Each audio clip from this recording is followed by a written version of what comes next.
Noong taong 1932 sa Australia, isang kakaibang digmaan ang nagbabadyang sumiklab sa pagitan ng mga tao at ng mga ibon.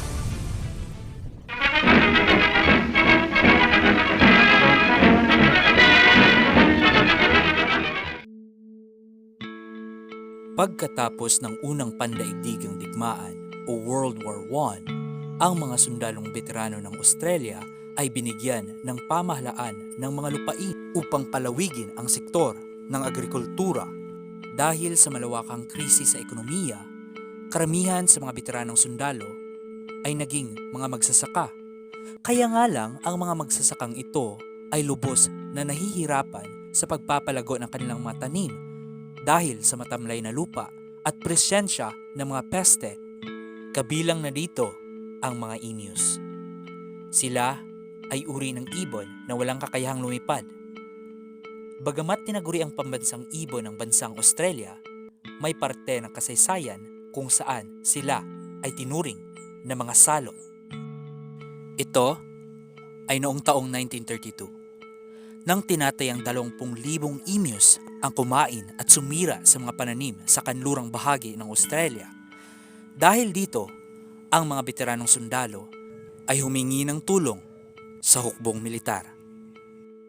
Bilang tugon, ang ministro ng kagawarang pangmilitar na si Sir George Pearce ay nagdeklara ng malawakang digmaan laban sa mga emus na tinagurian sa kasaysayan bilang The Great Emu War.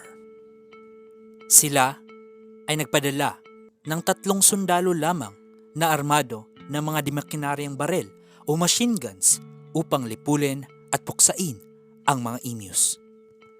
Buong kumpiyansa nilang pinaniniwalaan na madali lamang nilang mauubos ang malaking hukbo ng mga ibon gamit ang kanilang pangmalakasang mga armas.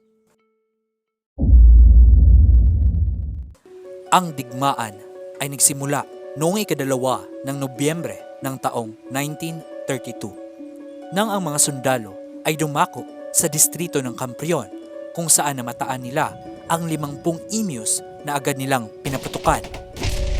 Kaya nga lang, ang likas na bilis ng mga emus na kumalat sa maliliit na pangkat ang siyang rason kung bakit mabilis lamang nilang naiwasan ang mga bala at makatakbo sa malayo na hindi abot ng anumang armas. Pagkalipas ng 2 araw, ang mga sundalo ay nakainkwentro ulit ang mga emus. Kanila agad itong tinambangan at pinaputukan sa malapitan. Subalit sa 1,000 mga emus na kanilang nadatnan, 10 lamang ang kanilang napatumba. Ayon sa isang sundalo, ang mga emus ay higit na matalino kaysa sa inaakala ng karamihan. Bawat pangkat ay may pinuno na nagmamasid sa paligid habang ang iba ay kumakain ng trigo.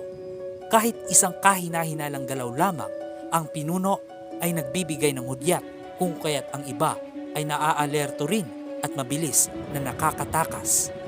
Sa pangatlong pagkakataon, ang mga naatasang sundalo ay naglagay ng makinaryang barel o machine gun sa itaas ng truck upang habulin at puksain ang mga emus.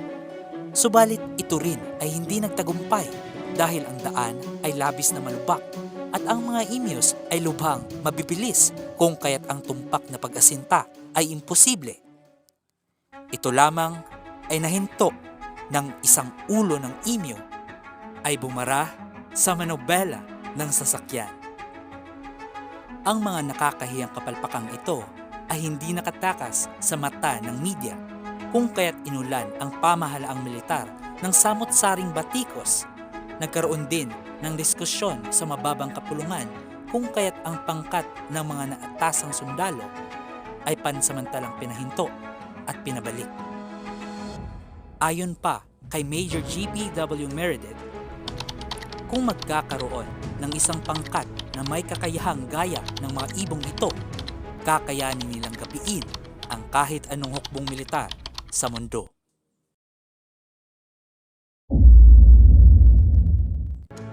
Sa pangalawang pagkakataon, ang pangkat ni Major Meredith ay natasan muli na lipulin ang mga emus dahil sa patuloy na pagkasira ng mga pananim Sa pagkakataong ito, sinasabing mas naging matagumpay ang operasyon ng mga sundalo kaysa sa mga naunang pagtatangka. Ayon sa ulat, mahigit kumulang na 786 ang kanilang napaslang bago matapos ang kanilang operasyon. Ngunit kung titimbangin, malaking salapi ang kanilang ginastos at halos 10,000 bala ang kanilang nailustay. Bukod pa rito, mahigit 19,000 pa ring inyos ang patuloy na naghahasik ng salot sa mga magsasaka.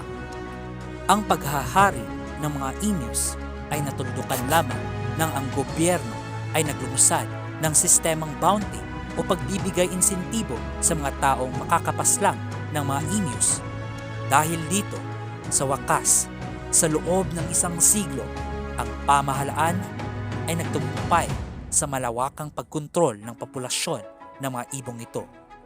Sa ngayon, ang mga inyos ay protektado ng Environment Protection and Biodiversity Conservation Act of 1999.